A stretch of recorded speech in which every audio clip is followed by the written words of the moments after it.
D-Lo for boxing. All right, y'all. I'm gonna give my take. Probably gonna be a very unpopular take on the third fight between Triple G and Canelo. Before I get into it, just in full disclosure, let me reiterate my feelings on the first two fights. Okay, going into the first two fights, it's a fight that, from my perspective, had been put off for quite a while. Should have happened a couple years before it did. Canelo was very reluctant to fight Triple G, even vacated a belt and such before that fight finally happened. When it did happen, I felt like Canelo gave a better account of himself versus Triple G than I expected.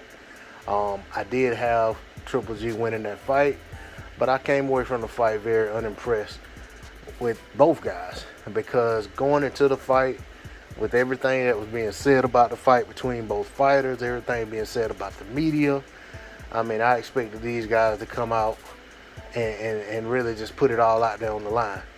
But from the opening bell, there was too much caution and too much respect for the other guy on both sides. And, the fight played out as it did. It wasn't a terrible fight. It just wasn't what I expected. I guess I had, Hagler Hearns in my head, something like that. I know there's not going to be, another Hagler Hearns, but somewhere between what it was and Hagler versus Hearns. Okay, so the fight ended in a draw. And I felt like Triple G won the fight, but I didn't care to see the rematch because I just felt like the first fight, didn't live up to my expectation. So the second fight happens, and it was a little more action. They gave it to Canelo. I felt like, Triple G won the fight, or if Triple G didn't win it, it should have been a draw. But, that's what it was. So, I'm saying all of that because, here again, in this third fight, I felt like Canelo won the fight. But I didn't get the domination that a lot of people are saying that they saw.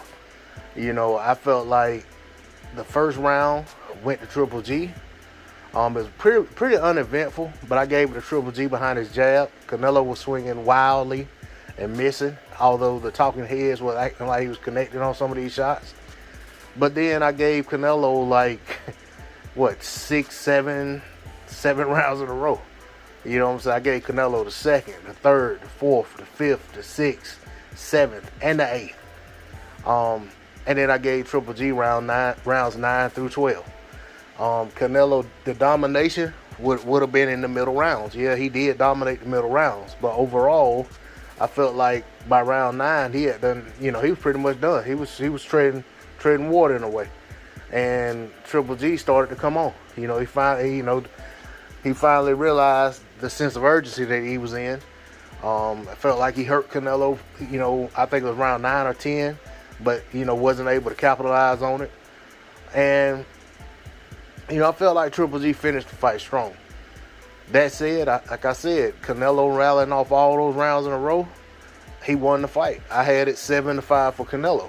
I couldn't see a way to give Triple G a win in this fight. I felt like the 7-5 scoring, 115, 113. I felt like it was just in this particular fight.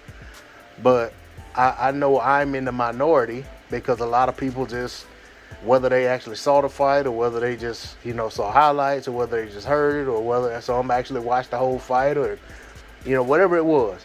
But a lot of people didn't see it the way I saw it, and and that's okay. I'm just giving my take on it. But at the end of the day, I feel like I like to see Canelo, and I've said this since he became the Undisputed Champion at 168. I like to see him, continue to defend the titles, take on all comers, whoever the mandatories are, and take on some volunteers, but just dig his feet in the ground and take on all comers and have a true reign as an Undisputed Champion at 168 pounds, which is something we just hadn't seen in recent years with anyone really having an undisputed reign. We may have one have a defense here or there, but for the most part, nobody in boxing has really held on to the titles and really just kind of, did like Bernard Hopkins, or You know, at least I think Hopkins had a pretty. I think he had like at least 4 or 5 defenses of the Undisputed. I could be wrong, but that's what I'm looking to see. You know, somebody get at least about 3 to 4 defenses. I mean, I understand the belts. You know, with everything that comes with the belts, it's unlikely that anybody can stay undisputed more than about 3 or 4 fights. As for Triple G, hey, I want to see that Lara fight. You know, that's the WBA's called the fight. That's what I want to see next. I'm glad the trilogy's over. You know, there's no reason for Triple G and Canelo to ever fight again. And you know, Canelo is crowned as the winner of the trilogy. That's all I got on it. D-Lo 404 Boxing. Like, share, comment, subscribe. I'm out. Peace.